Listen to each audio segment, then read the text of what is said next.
Welcome back to the FTN Network NFL Team Preview Series. I'm your host, Mike Randle. You can follow me on Twitter at RandleRand, and we continue our mission to give you insight to each and every one of the 32 NFL teams. And today we go to Indianapolis to talk about the Colts, and I have visited with this gentleman multiple times. He gives you great insight here on Twitter, George Bremer, CNHI Sports Indiana executive editor, and he's the Colts beat writer and sports editor for the Herald Bulletin in Anderson, Indianapolis. GM Brenner on Twitter, only person to follow. George, thanks for joining me. How you doing? Doing well. Thanks for having me.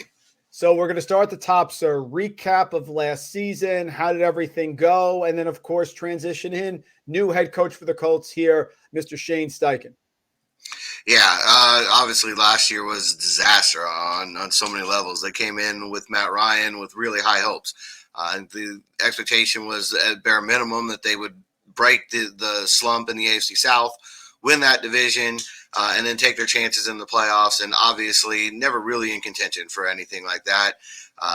By mid-season, Ryan was benched, and after that, things went really south. We finished 4-12-1, a far cry from where they expected to be. Frank Reich, of course, got fired during that entire mess, and Jeff Saturday came in. Things got even worse. And so Shane Steichen's taking over, I think, a team at a crossroads in a lot of ways. It's interesting because you would think rebuilding would be the order here, but they haven't necessarily totally bought into that philosophy either. So I think that's what's going to be interesting with this offseason. It's hard to tell exactly what the plan is right now, exactly where they're trying to go. But I think for Shane Steichen, they're putting a lot on his shoulders right now. They're basically saying, come in here, do that magic that you've done so far throughout your career with a young quarterback, and we believe that will be what turns this franchise around. I'll jump ahead here because, of course, I don't want to bury the lead. The question is quarterback. Gardner Minshew has just come in now, of course, and it's been very vague, veteran, obviously leadership, be a great person for a mentor. So we'll jump to the NFL draft right away, have the high pick there in the first round, have a good amount of picks in this draft, George. What are you hearing? Which way do you think they're going here for that first pick in terms of a quarterback? Yeah, I mean, the expectation for basically since the season ended was that they were going to go quarterback in the first round. I'm not as convinced that will happen now. It's still the most likely outcome.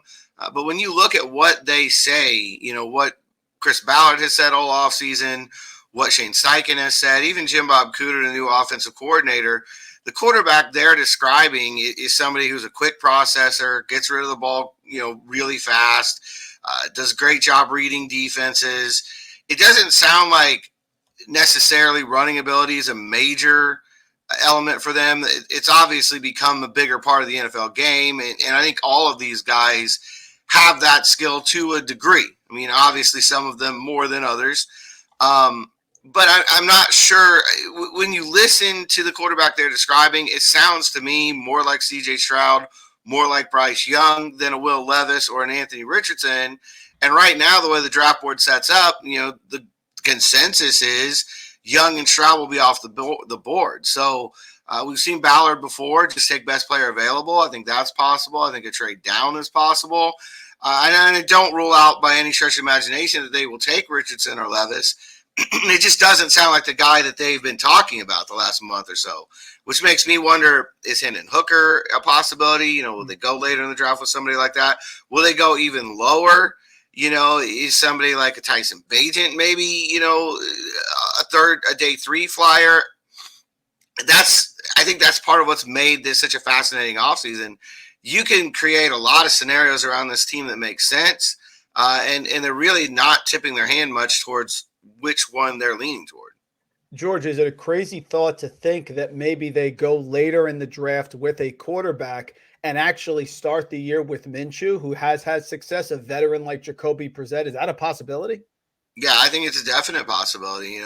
Minshew knows this system, obviously, was with Shane Steichen for 2 years in Philly, and they've been very coy on his role. They said he's coming in to compete right now, and that's really all they've said. He's not got a contract that necessarily demands that he has one role or another, but I think that there's comfort level, if need be, with him starting the season.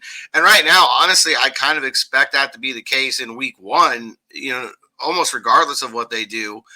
just because I think even if they go with Levis or Richardson at 4, they may still feel like those guys need a little bit more seasoning. And you start the year with Richardson or start the year with Minshew and see, how it develops from there. A lot of stud offensive players here for the Colts. Michael Pittman, been a big fan myself. Jonathan Taylor, of course, had the injuries. Talk about the health here, because there are weapons for whoever the signal caller is. And we saw flashes, just was hard to put it together there, everyone on the same page. So what's the health with Taylor, Pittman, and the other weapons? Talk about them as well. Yeah, Taylor underwent a procedure on his ankle during the offseason, which I think that was one of the biggest things last year that hurt this team. He was never himself. He got hurt fairly early in the year, could just never really get going. The offensive line underachieved too, which certainly played a big role in this, both in terms of keeping Matt Ryan from really ever getting into a rhythm, and any of the other quarterbacks as well. I mean, Nick Foles and Sam Ehlinger fared no better behind that line last year either. But I think the fact that Taylor didn't have that explosive second gear that we've seen from him, it kept the offense from having those big plays that really in 2021 were basically the heart and soul of the offense. They get those huge runs, change momentum, win games, like in the case of the Patriots game. None of that was evident last year. So I think a healthy Taylor would be a huge step forward. And obviously any rookie quarterback is going to really lean on the running game anyway. So if you've got Jonathan Taylor back to his normal strength, I think that would be a huge benefit for this offense.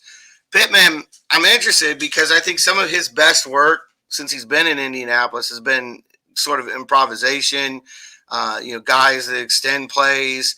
He's done a really good job of just running around, getting open. You look back to Carson Wentz year, his biggest plays that season, a lot of them were just Pittman running into an open spot, Wentz keeping a play alive, and then finding him. And it makes me wonder if a guy like Anthony Richardson isn't maybe a really good fit for Pittman, just for the idea that, he's going to run more. He is more likely to take broken plays. Levis, too, to a certain extent, running around in the backfield.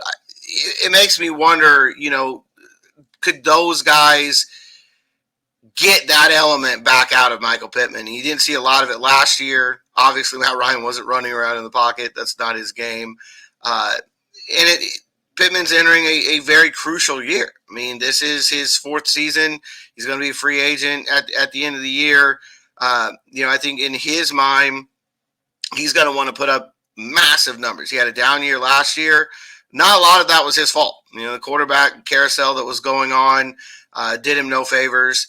And really, no matter who was under center, the Colts didn't really do a good job of focusing on Pittman, getting him the ball, making that a real key element of the game plan. And, so the numbers suffered. I mean, that's the way that goes. I do wonder, though, if you bring in a rookie with that mobile skill set, if you won't see it, Pittman go to another level in some ways.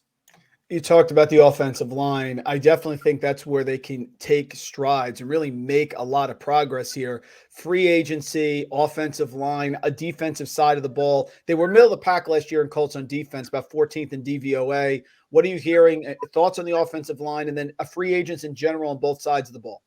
Yeah, I mean, obviously Ballard's philosophy is driven by the offensive line. I mean, he's made no secret about that. Defensive line too, but he was very upset last year the way things turned out. He talked to the Combine about the fact that was his biggest disappointment, that they weren't able to get that line where it needed to be. He said they were going to add a lot of competition this offseason and that was going to ensure that the line would improve. So far, that hasn't happened. I think that's been a little bit of a surprise that they haven't gone out, signed anybody. Right guard remains pretty much an open spot right now. Will Fry's finished the year there, but certainly that's a spot where you would think someone could come in and compete, be a starter right away potentially. And then left tackle, Bernard Ryman finished the year pretty well for a third-round rookie especially, but you still wonder a position of that importance. Do you want it in the hands of a third-rounder coming into his second year?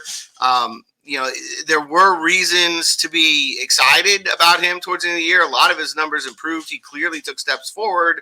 But do you feel like that's enough at a position of that importance So far, it appears the answer is yes. Unless they're planning on taking a left tackle with the 4th overall pick, they really haven't done much in the offseason to address that. So I think those are the 2 spots. And then, your other 3 positions have got to play better. I think that was the other thing about last year. It wasn't just young, inexperienced guys at left tackle and right guard.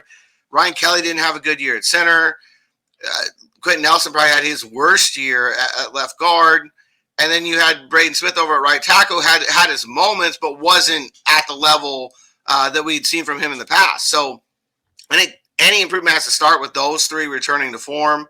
And then you've got to get answers at those other 2 spots. And so I would imagine somewhere, whether it's in the draft or, the later stages here of free agency, they've got to bring in more competition at right guard and left tackle.